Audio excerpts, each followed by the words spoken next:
Innal hamdalillah nahmaduhu wa nasta'inuhu wa nastaghfiruh wa na'udzu billahi min shururi anfusina wa min sayyiati a'malina. May yahdihillahu fala mudhillalah wa ma yudlil fala hadiyalah. Ashhadu an la ilaha illallah wahdahu la syarikalah wa ashhadu anna Muhammadan abduhu wa rasuluh amma ba'du.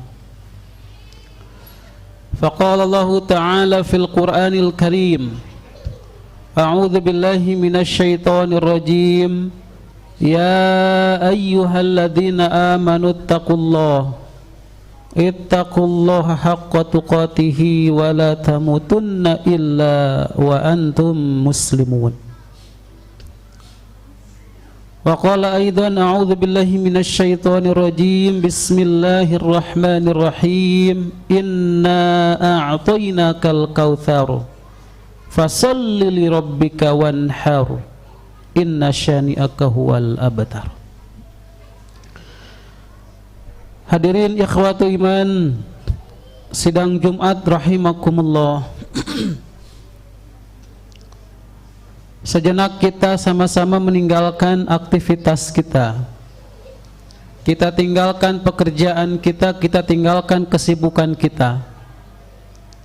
Dengan bekal keimanan kepada Allah Subhanahu wa taala, kita datang memenuhi salah satu undangan Allah, yaitu melaksanakan ibadah salat Jumat. Allah Subhanahu wa taala di dalam surat Al-Jumu'ah ayat 9 juga 10 menyeru, a'udzu billahi minasy syaithanir rajim, ya ayyuhalladzina amanu idza nudiya lis-salati min yaumil jumu'ah. Wahai orang-orang yang beriman, idza nudiya lis-salati min yaumil jumu'ah, apabila kalian dipanggil, apabila kalian diseru untuk melaksanakan salat Jumat, fas'au ila dzikrillahi wa darul bai', maka bersegeralah kalian ila dzikrillah, untuk mengingat Allah, segera laksanakan kewajiban, wa darul bai', dan tinggalkanlah jual beli, tinggalkanlah perdagangan, tinggalkanlah pekerjaan, tinggalkanlah kesibukan. Dzalikum khairul lakum in kuntum ta'lamun. Yang demikian itu baik bagi kalian jika kalian mengetahui. Fa idza qudiyatis salatu fantashiru fil ard. Apabila kalian telah selesai, telah beres melaksanakan ibadah Jumat, fantashiru fil ardi, maka bertebaranlah di muka bumi. Lanjutkanlah kembali pekerjaan, kesibukan, jual beli, perdagangan dan yang lainnya. Fantashiru fil ardi, silakan kita melanjutkan kembali. Bahkan Allah Subhanahu wa ta'ala memerintahkan kepada kita setelah selesainya kita melaksanakan ibadah Jumat, wabtagu min fadlillahi, dan carilah karunia Allah, wadhkurullaha katsiran la'allakum tuflihun, dan banyak-banyaklah mengingat kepada Allah agar kalian menjadi orang-orang yang beruntung. Hadirin ikhwatu iman sidang Jumat rahimakumullah. Maka harapan kita mudah-mudahan ibadah Jumat, baik yang telah kita lakukan maupun yang sedang atau akan kita lakukan ini, tentunya mudah-mudahan dapat diterima oleh Allah Subhanahu wa ta'ala, dapat menjadi ibadah yang menjadikan atau mampu menjadi kifarat, menjadi penghapus bagi dosa-dosa kita yang telah lalu. Sebab Rasulullah SAW mengatakan, al-jumu'atu minal jumu'ati kafaratun. Jumat dari Jumat ke Jumat itu akan menjadi kifarat, akan menjadi penghapus bila itu dilakukannya betul-betul sesuai dengan petunjuk Rasulullah sallallahu alaihi wasallam, maka Jumat yang kita lakukan ini akan menjadi kifarat, akan menjadi penghapus bagi dosa-dosa kita yang telah lalu.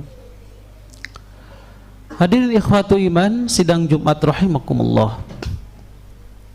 Tidak lupa khatib selalu mengingatkan kepada kita semua untuk selalu meningkatkan ketakwaan kita kepada Allah Subhanahu wa taala. Ittaqullaha haqqa tuqatih wa la tamutunna illa wa antum muslimun. Teruslah kita tingkatkan ketakwaan kita kepada Allah, bertakwa kepada Allah haqqa tuqatih dengan sebenar-benarnya takwa. Dengan cara apa? Ayyu ta'a fala yu'sa. Hendaklah kita selalu taat kepada Allah Subhanahu wa taala, tidak berbuat maksiat. Wa ayyaskuru fala yakfuru, dan hendaklah kita selalu bersyukur kepada Allah Subhanahu wa taala, tidak kufur kepada Allah Subhanahu wa taala. Wa ayyudhkara fala yunsa, hendaklah kita selalu mengingat kepada Allah Subhanahu wa taala dan tidak melupakan Allah Subhanahu wa taala. Takwa dalam arti imtithalu awamirillahi ta'ala, mengerjakan setiap apa yang diperintahkan oleh Allah Subhanahu wa ta'ala, wajtinabu nawahihi, dan juga menjauhi apa yang dilarang oleh Allah Subhanahu wa ta'ala, fi sirri wa alaniyah, baik dalam kesendirian kita, tidak ada seorang satupun yang melihat kita, maka tetap kita jaga, kita tingkatkan ketaatan kita, ketakwaan kita kepada Allah Subhanahu wa ta'ala. Hadirin ikhwatu iman, sidang Jumat rahimakumullah. Perjalanan waktu dari hari ke hari, dari bulan ke bulan, demikian begitu cepat. Rasa-rasanya baru kemarin kita berada di bulan Ramadan, dengan berbagai ibadah yang kita lakukan dan berbagai pahala yang kita dapatkan. Tidak terasa selesai bulan Ramadan, bulan Syawal. Setelah bulan Syawal, bulan Zulqa'dah. Selesai Zulqa'dah, kita memasuki bulan Zulhijjah, yaitu bulan ke-12. Dan saat ini kita berada di tanggal 7 atau hari ke-7 di bulan Zulhijjah. Artinya beberapa hari lagi, yang merupakan bagian daripada termasuk keistimewaan tersendiri di 10 hari pertama di bulan Zulhijjah. Puncaknya nanti pada tanggal 10. Tentu bagi kita yang tidak melaksanakan ibadah haji, mulai di tanggal 9 kita diperintahkan oleh Rasulullah SAW untuk melaksanakan saum Arafah. Menurut perhitungan di negeri kita, untuk pelaksanaan Idul Kurban, hari raya Idul Adha, itu bertepatan dengan hari Senin tanggal 17 Juni 2024.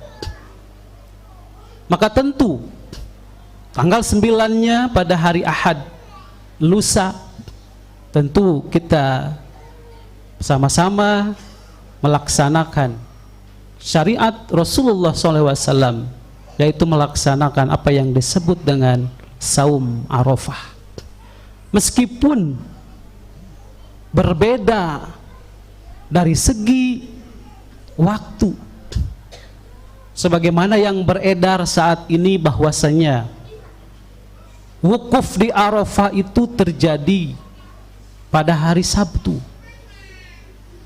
sementara menurut perhitungan di negeri kita bahwa tanggal 9 itu adalah hari Ahad. Maka bagi kita tetap saja untuk melaksanakan saum Arafah tetap berdasarkan perhitungan kalender atau perhitungan yang ada di negeri kita, yaitu pada tanggal 9 Zulhijjah atau bertepatan dengan hari Ahad tanggal 16 Juni 2024. Nah, hadirin ikhwatul iman, sidang Jumat rahimakumullah. Bulan Zulhijjah merupakan salah satu bulan haram, bulan yang dimuliakan Allah Subhanahu wa ta'ala, merupakan Ashharul Hurum, bulan-bulan yang haram, bulan-bulan yang dimuliakan oleh Allah Subhanahu wa ta'ala. Di dalam Al-Quran surat At-Taubah ayat 36, Allah Subhanahu wa ta'ala menegaskan, a'udzubillahi minasyaitonir rajim, inna iddatasy syuhuri indallahi 12 syahron. Sesungguhnya bilangan bulan di sisi Allah Subhanahu wa ta'ala itu berjumlah 12 bulan. Sejak kapan Allah Subhanahu wa ta'ala menetapkan jumlah bulan itu 12? Maka dalam ayat lanjutannya, yaitu yauma khalaqas samawati wal ard, pada saat Allah Subhanahu wa ta'ala menciptakan langit dan juga menciptakan bumi, maka disitulah Allah Subhanahu wa ta'ala menetapkan bulan, jumlah bulan adalah jumlahnya 12. Dari 12 bulan itu Allah Subhanahu wa ta'ala menyebutkan ada 4 bulan yang termasuk arba'atun hurum, yang termasuk 4 bulan yang haram, 4 bulan yang dimuliakan Allah Subhanahu wa ta'ala. Maka di dalam hadis yang diriwayatkan oleh Imam Bukhari dan juga Imam Muslim, Rasulullah SAW menjelaskan ketika terjadi atau ketika beliau menyampaikan khutbahnya pada Haji Wada, beliau sallallahu alaihi wasallam mengatakan bahwasanya inna zamana qad istadara kahayati yauma khalaqallahu samawati wal ard. Sesungguhnya zaman itu beredar sebagaimana yang telah ditentukan semenjak Allah Subhanahu wa ta'ala menciptakan langit dan juga menciptakan bumi. Minha arba'atun hurum, dan Allah Subhanahu wa ta'ala sudah menetapkan 4 bulan yang termasuk bulan yang haram. Apa saja yang termasuk bulan haram? Maka Rasulullah SAW mengatakan thalathun mutawaliyatun, 3 bulan berturut-turut yang termasuk bulan haram. Yang pertama adalah bulan Zulqa'dah. Zulqa'dah yaitu bulan ke-11. Kemudian yang kedua adalah Dzulhijjah, Zulhijjah yang kita saat ini berada, yaitu bulan ke-12. Kemudian wal Muharramu, dan juga bulan Muharram. Itulah 3 bulan yang berturut-turut yang termasuk bulan haram atau bulan yang mulia. Dan satu lagi yaitu Warajab, bulan Rajab baina Jumadi, antara bulan Jumadi dan juga bulan Sya'ban. Itulah 4 bulan yang termasuk bulan haram, bulan yang dimuliakan Allah Subhanahu wa ta'ala. Al-Qadhi Abu Ya'la rahimahullah mengatakan bahwasanya dinamakan bulan haram karena memiliki 2 makna. Yang pertama, pada bulan tersebut diharamkan berbagai peperangan, diharamkan berbagai pembunuhan, dan orang-orang jahiliyah pun meyakini demikian, bahwa pada bulan tersebut tidak boleh adanya peperangan, tidak boleh adanya pembunuhan. Kemudian yang kedua, bahwa pada bulan tersebut larangan untuk melakukan perbuatan haram lebih ditekankan daripada bulan yang lainnya. Artinya pada bulan-bulan haram perbuatan-perbuatan maksiat, perbuatan-perbuatan dosa itu lebih ditekankan. Jangan sampai perbuatan-perbuatan itu terjadi biasa pada bulan-bulan haram itu. Kenapa? Karena bulan itu merupakan bulan yang sangat dimuliakan Allah Subhanahu wa ta'ala.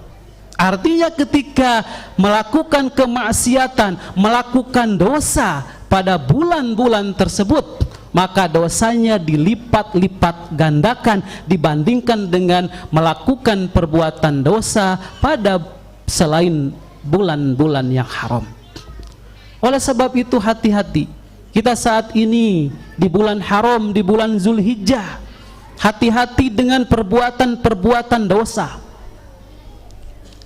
Bahwasanya perbuatan-perbuatan dosa yang dilakukan di bulan ini itu akan dilipat gandakan dosanya. Dan sebaliknya ketika amal soleh yang kita lakukan di bulan ini, maka pahalanya pun dilipat gandakan oleh Allah Subhanahu wa ta'ala. Bahkan di dalam tafsir disebutkan ketika memasuki bulan haram, ada seorang jahiliyah, artinya pada masa jahiliyah yang mereka meyakini bahwa bulan tersebut bulan yang dimuliakan Allah Subhanahu wa ta'ala. Sampai-sampai ada seseorang yang membunuh orang tuanya lewat di depan matanya, ia tidak berani melukai orang tersebut. Itu pada masa jahiliyah, sampai seperti itu, menghormati, memuliakan bulan tersebut. Ada orang yang sudah membunuh orang tuanya lewat di depan matanya, dia tidak berani melukainya karena sangat menghormati, sangat memuliakan bulan tersebut. Maka kalau kita tidak mampu menahan diri kita dari melakukan perbuatan-perbuatan dosa, perbuatan-perbuatan maksiat, maka apa kalau dibandingkan dengan seorang yang berada pada zaman jahiliyah tersebut, maka rasa-rasanya lebih mulia orang yang berada pada masa jahiliyah tersebut, yang ia begitu menghormati bulan tersebut, di antaranya yaitu bulan Zulhijjah yang saat ini kita berada di dalamnya. Nah hadirin ikhwatu iman sidang Jumat rahimakumullah, bulan Zulhijjah di dalam Al-Quran, para ulama ahli tafsir memberikan komentar, memberikan tafsiran berkaitan dengan salah satu surat, yaitu surat Al-Fajr, di ayat yang keduanya. Yang pertama, ayat yang pertama Allah Subhanahu wa ta'ala bersumpah dengan waktu fajar. A'udzubillahi minasyaitonirrajim, bismillahirrahmanirrahim, wal fajri, demi waktu fajar, wal fajr. Ayat yang keduanya walayalin asyar, dan Allah bersumpah walayalin asyar, dan bersumpah dan demi 10 atau malam-malam 10. Maka Al-Hafiz Ibnu Katsir di dalam tafsirnya beliau mengatakan bahwasanya al-muradu biha asrul hijjah, yang dimaksud dengan Allah Subhanahu wa ta'ala bersumpah dengan demi malam-malam 10, maka Al-Hafiz Ibnu Katsir mengatakan yang dimaksud yaitu 10 hari pertama di bulan Zulhijjah. Nah hadirin ikhwatu iman sidang Jumat rahimakumullah, begitu pentingnya bulan Zulhijjah ini sampai Allah Subhanahu wa ta'ala pun bersumpah, dan setiap apa yang Allah sumpah dengannya, maka hal itu sangat penting sekali buat kita. Oleh sebab itu Allah Subhanahu wa ta'ala sudah memberikan kita kesempatan, memberikan kita usia, memberikan kita jatah umur. Kita bisa masih berada di bulan Zulhijjah ini, maka manfaatkanlah kesempatan yang diberikan Allah Subhanahu wa taala dengan banyak-banyak kita beribadah kepada Allah Subhanahu wa taala, dan juga kita mampu menjauhi perbuatan-perbuatan haram, perbuatan-perbuatan yang menzolimi diri sendiri. Barakallahu li wa lakum.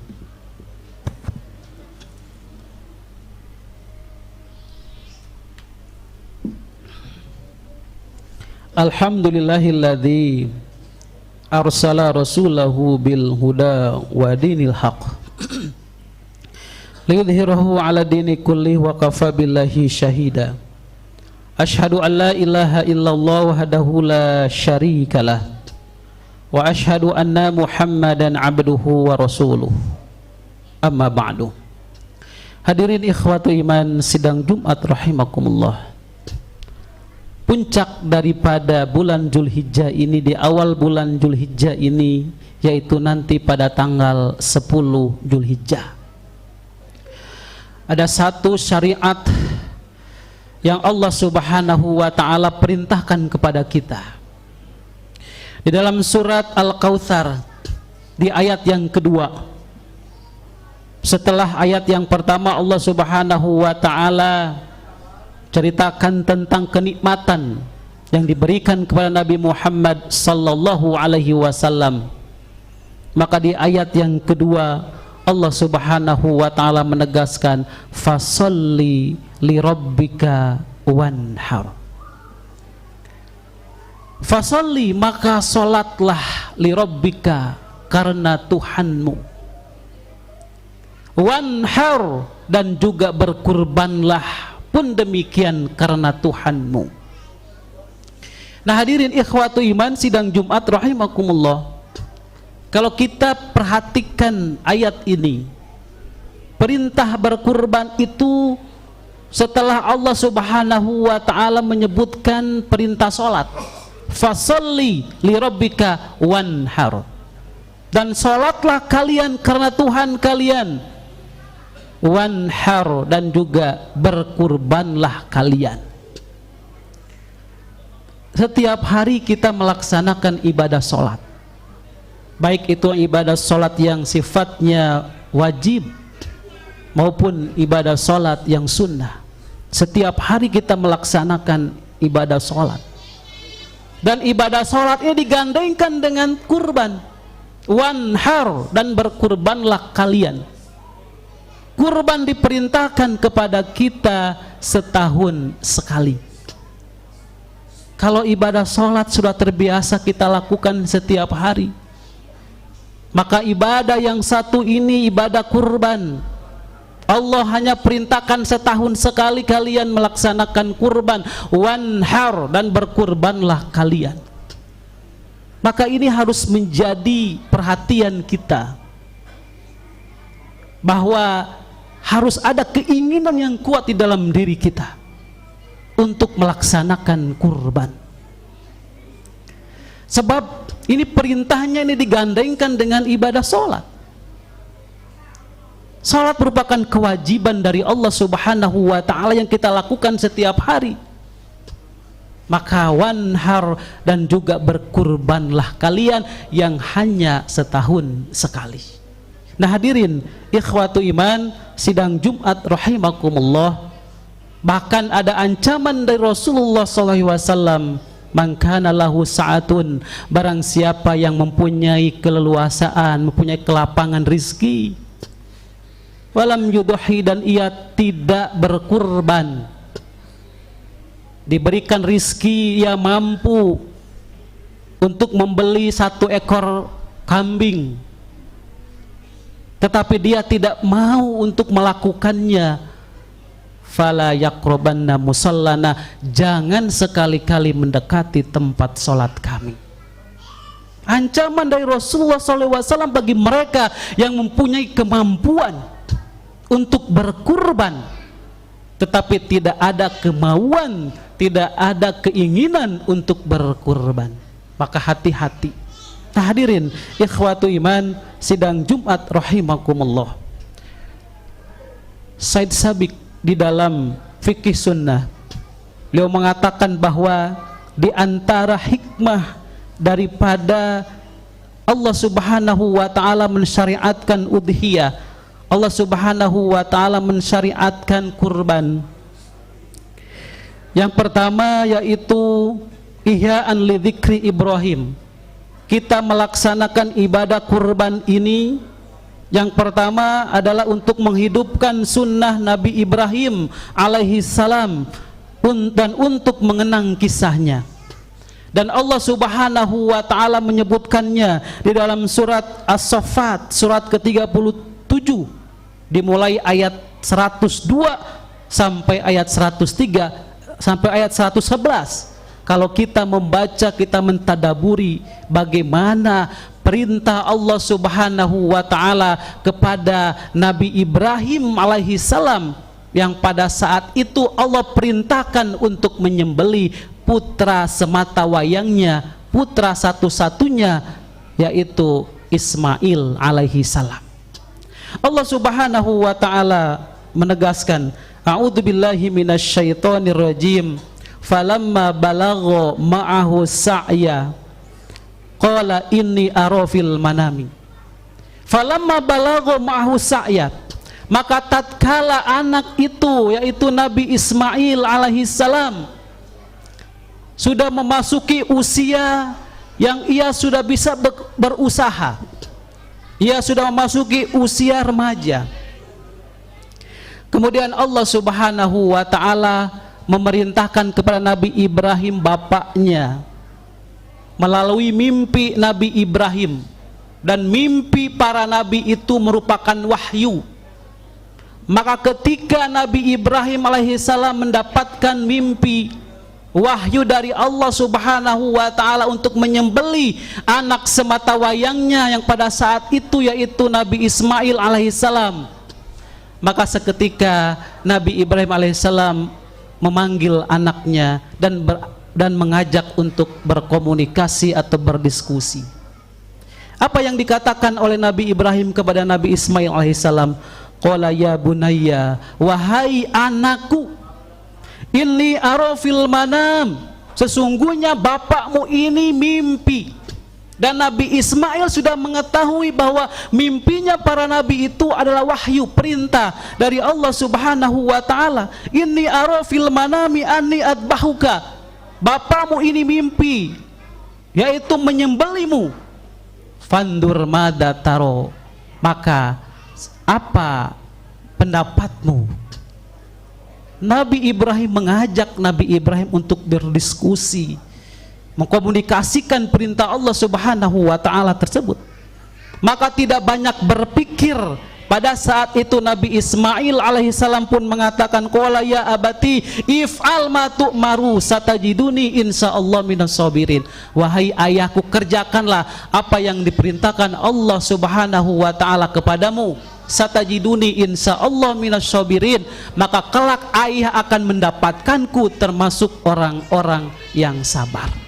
Hadirin ikhwatu iman sidang Jumat rahimakumullah, seperti itulah bagaimana gambarannya ketika Allah Subhanahu wa taala memerintahkan kepada Nabi Ibrahim untuk menyembelih anak sewatawayangnya, dan akhirnya mereka berdua pun sepakat untuk melakukan perintah Allah Subhanahu wa taala tersebut. Singkat ceritanya, di ayat selanjutnya Allah Subhanahu wa taala menegaskan, wa fadainahu bidzibhin adim, dan kami tebus anak itu dengan seekor sembelihan yang besar. Hadirin ikhwatu iman sidang Jumat rahimakumullah, hari ini kita tidak diperintah untuk menyembelih anak-anak kita, tapi kita hanya diperintah untuk berkurban, untuk menyembelih seekor kambing, seekor domba atau sapi. Itu yang diperintahkan kepada kita. Oleh sebab itu, apa yang terjadi, peristiwa kisah yang terjadi yang dialami oleh Nabi Ibrahim alaihissalam Ini harus menjadi tadkirah bagi kita, menjadi ibrah bagi kita, sehingga kita mampu untuk melaksanakan perintah Allah Subhanahu wa ta'ala. Rabbana la tuzigh qulubana ba'da idh hadaitana wa hab lana min ladunka rahmah innaka antal wahhab. Rabbana atina fid dunya hasanah wa fil akhirati hasanah wa qina adzabannar. Aqulu qouli hadza wa astaghfiruha li wa lakum. Wassalamu alaikum warahmatullahi wabarakatuh.